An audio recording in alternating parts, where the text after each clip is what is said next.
50കളുടെ തുടക്കത്തിൽ Mother Teresa Missionaries of Charity സ്ഥാപിക്കുകയും കൊൽക്കത്തയിലെ ഏറ്റവും ദരിദ്രരായ ആളുകളെ ശുശ്രൂഷിക്കുകയും ചെയ്തുകൊണ്ടിരുന്ന സമയമായിരുന്നു അത്.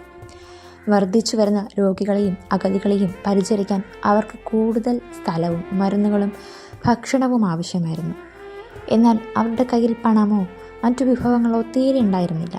ഒരിക്കൽ കൊൽക്കത്തയിലെ ഒരു ചേരിയിലെ കുഷ്ഠരോഗികളെ പരിചരിക്കാൻ മദറിന് ഒരു കെട്ടിടം അത്യാവശ്യമായി വന്നു.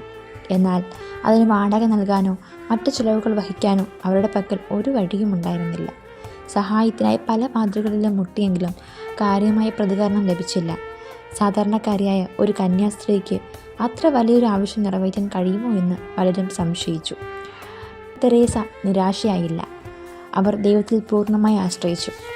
അവർ പിന്നീട് പറഞ്ഞിട്ടുണ്ട്, ദൈവത്തിൻ്റെ പ്രവൃത്തി ചെയ്യാൻ പണത്തെക്കുറിച്ച് ഞാൻ ഒരിക്കലും ആകുലപ്പെട്ടിരുന്നില്ല. ദൈവം അത് നൽകും. അവർ തെരുവിലേക്ക് ഇറങ്ങി ഭിക്ഷുടകരെ പോലെ ആളുകളുടെ അടുത്ത് ചെന്ന് യാചിക്കാൻ തുടങ്ങി. സമ്പന്നരുടെയും സാധാരണക്കാരുടെയും വീടുകൾക്കും കടകൾക്കും മുന്നിൽ അവർ കൈനീട്ടി. പലരും അവരെ അവഗണിച്ചു, ചിലർ പരിഹസിച്ചു. എന്നാൽ ചില ഹൃദയങ്ങളിൽ അവരുടെ നിസ്വാർത്ഥ സേവനത്തെക്കുറിച്ചുള്ള അറിവ് ദയ ഉണർത്തി. അത്തരമൊരു ദിവസം ഒരു സമ്പന്നൻ്റെ വീട്ടിലെത്തിയപ്പോൾ അയാൾ മദറിനെ നോക്കി പുച്ഛിച്ച് ചിരിച്ചുകൊണ്ട് ഒരു നാണയം പോലും നൽകാതെ അവരുടെ കൈവള്ളിയിലേക്ക് തുപ്പി. മദർ തെരേസ ഒരു നിമിഷം നിശബ്ദയായി നിന്നു.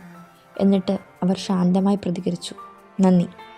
എനിക്ക് കിട്ടിയ ഈ തുപ്പൽ എൻ്റെ വ്യക്തിപരമായ അപമാനത്തിന് വേണ്ടി ഞാൻ സ്വീകരിക്കുന്നു. എന്നാൽ എൻ്റെ സഹോദരങ്ങൾക്ക് വേണ്ടി ദയവായി അങ്ങ് എനിക്കൊരു നാണയം നൽകുമോ?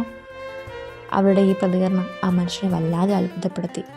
തൻ്റെ പ്രവൃത്തിയിൽ അയാൾക്ക് അതിയായ ലജ്ജ തോന്നി. അഹങ്കാരം മാറി.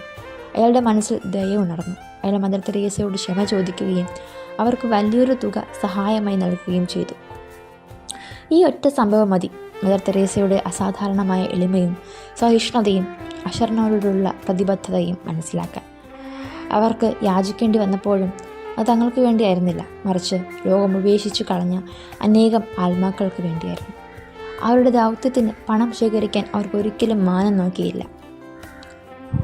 മദർ തെരേസയുടെ ഈ യാചനായാത്രകൾ നമ്മെ പഠിപ്പിക്കുന്നത് യഥാർത്ഥ സ്നേഹത്തിന് അതിരുകളില്ലെന്നും എളിമയും ദൈവത്തിലുള്ള വിശ്വാസവും വലിയ കാര്യങ്ങൾ ചെയ്യാൻ നമ്മെ പ്രാപ്തരാക്കുമെന്നുമാണ്.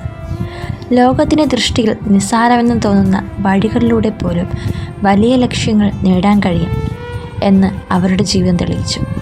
അനാഥർക്കും രോഗികൾക്കും വേണ്ടി യാചിക്കുമ്പോൾ അവർക്ക് ലഭിച്ച അപമാനങ്ങളെപ്പോലും ദൈവത്തിൻ്റെ സ്നേഹത്തിന് വേണ്ടിയുള്ള സഹനമായി അവർ കണ്ടു.